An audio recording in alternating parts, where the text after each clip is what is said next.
Hi guys, good evening from here. My name is Jocelyn.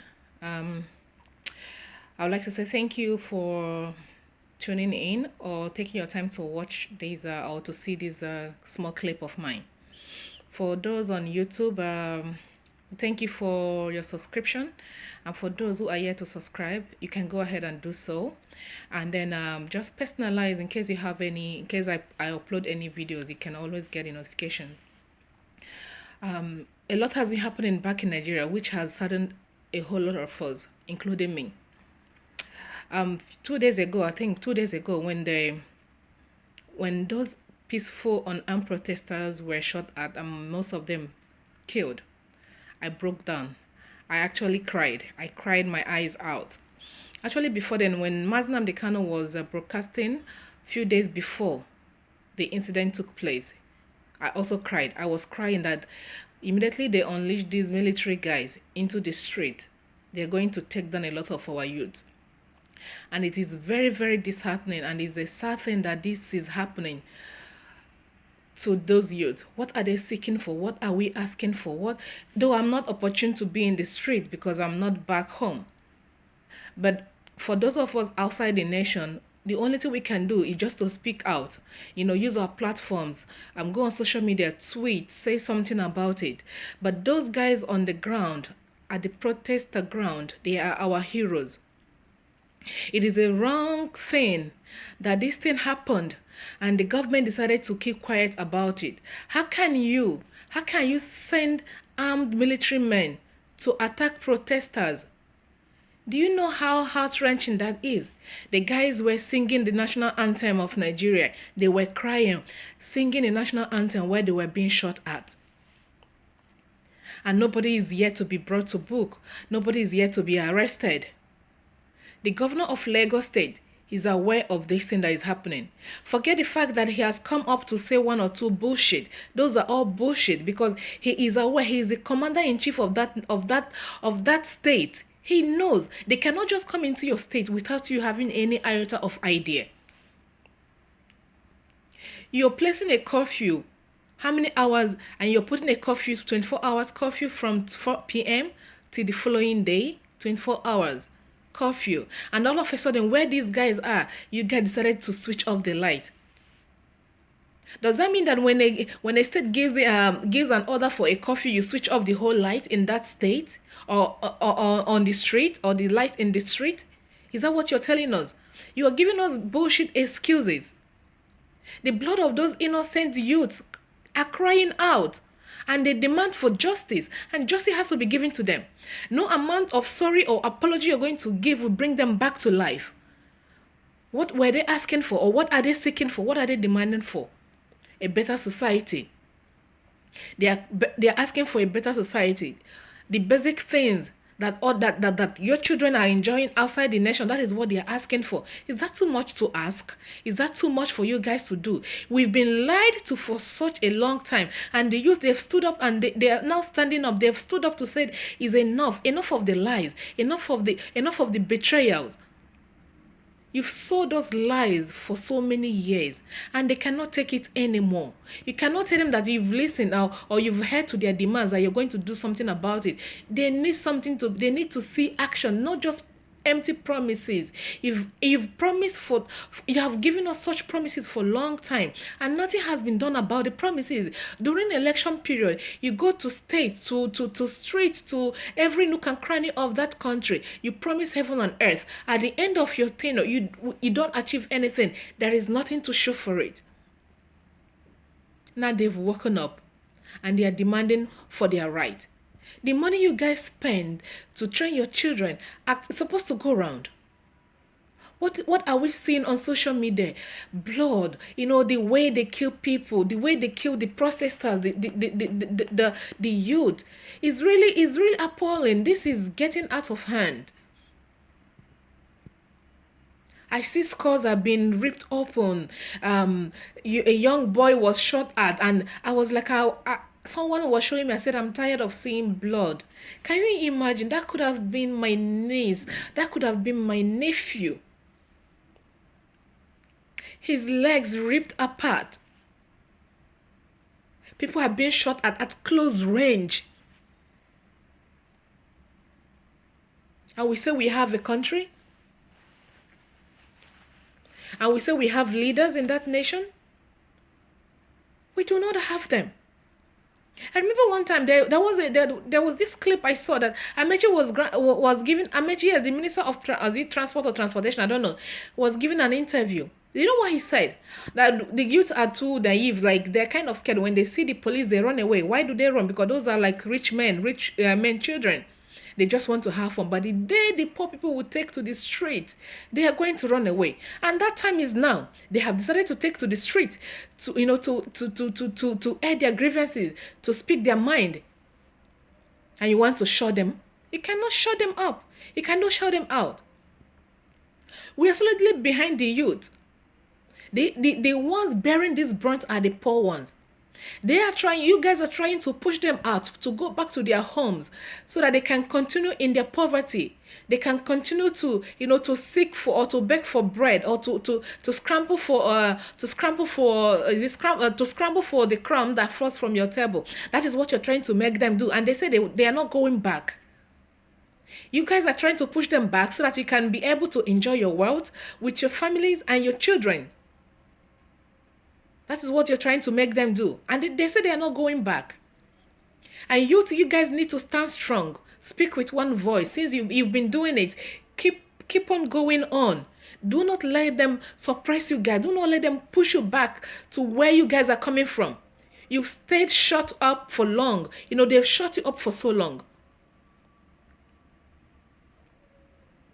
We need to give them the support, the moral support they need. The moral support they need. They are in their mansions, in their palaces, enjoying the world. I'm sure most of you have seen the video going on. I think I'll try to make up the videos together and post it. The Oba of Lagos State. He was giving palliative for his people. What did he do? The man stocked these things up in his house, in his palace. Only him enjoy, and the people are hungry, begging for alms. His palace has been invaded by the youth in that Isaleko. They've invaded his palace, and the whole thing has been made bare. People are now seeing what they have done. These are the people that you've given power to rule his own people, to make life better for his own people. But he said no. He decided to keep everything for himself. How many years is he gonna eat those food? Rice, spaghetti, indomie, a lot of it. We see. I saw the video. This is to let you know that these people do not care about you and I. They do not give a shit about you and I. And you should not allow them to push you back into the house. Stand your ground. I know, to get your freedom, to get freedom is a very huge task. To get freedom, lives will be lost to get freedom. This is the sacrifice we make to get our freedom.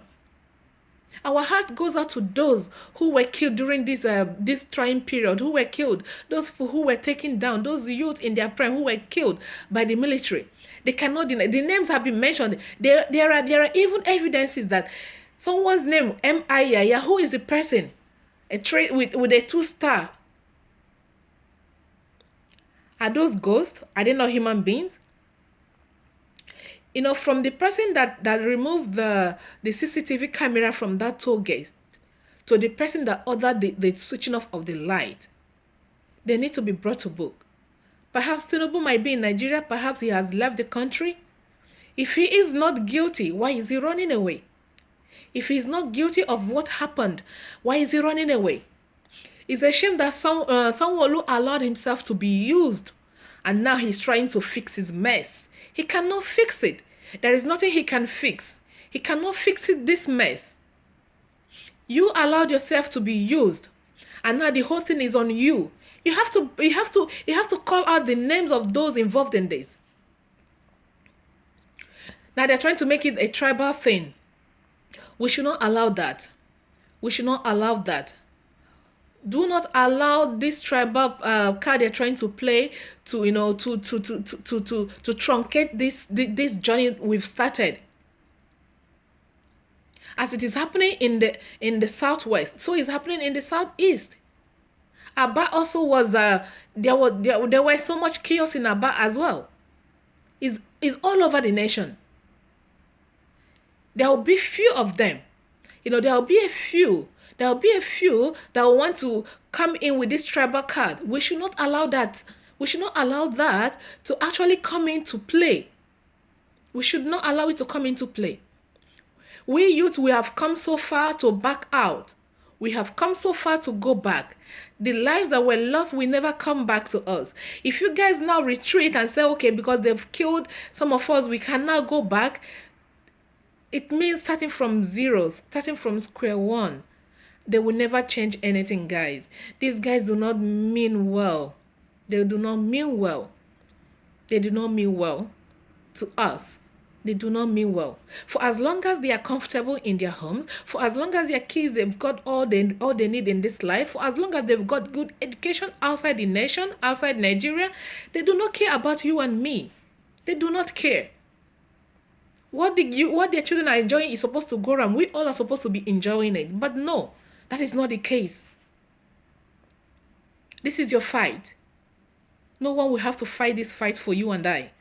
It is the only way we can fight ours, our own, to learn our voice is from here. Doing videos and posting it. We need to call them out. That could have been my brother shot at. That could have been my sister, my nephew, my nieces. It could have been them. This year they are risking their lives for you and I to have a better future. And some lunatics allow themselves to be used to disrupt this whole protest going on. And when the nation is better tomorrow, we all will enjoy it. No one will be left out. So why are you trying so hard to kill your own fellow youth? Why are you trying so hard? Why?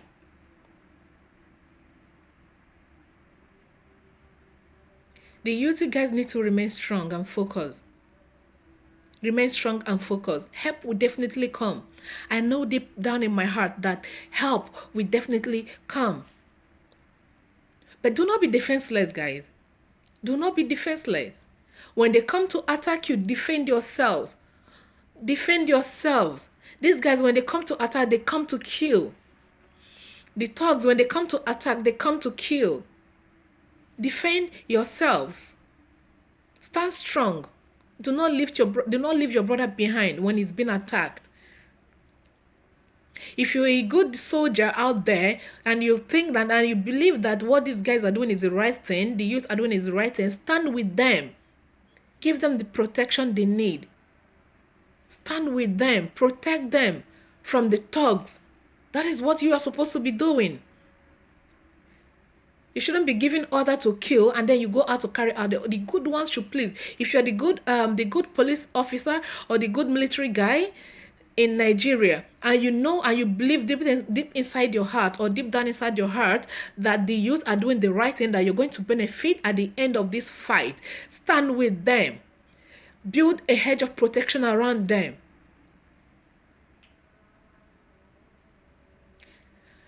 I just wanted to say this.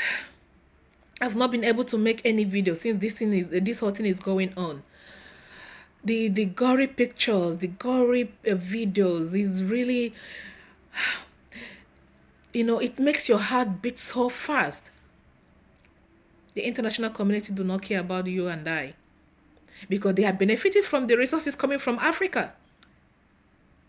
When Nigerians join hands together, the youth in Nigeria join hands together and say enough is enough, trust me, the colonial masters, they're going to run away. And they will take their hands off Africa completely. This is an eye-opening. This is an eye-opener for all of us.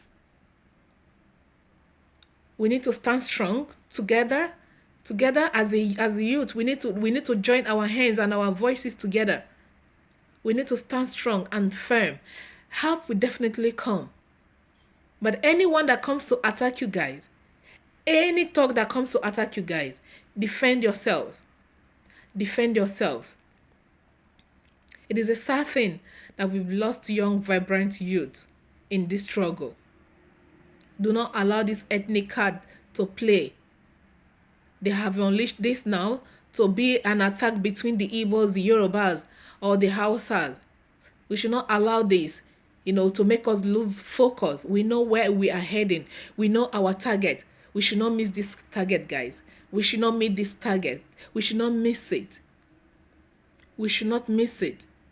You see them coming on air, giving you promises they've heard. We've heard to your demands. We are going to do something. They've never done anything for over 60 years. They've never done anything. They will not start doing it now. Stand firm and strong until your demands have been met. Until then, if your demands are not yet met, do not leave the street. If you leave the street, we have been conquered. If you leave the street, that is the end of it. And we go back to square one. And we go back to begging. Stay strong, guys. Remain focused. God is with you, guys. Our spirit and our support are all with you, guys. Our support are with you. Stay strong and stay blessed. Thank you.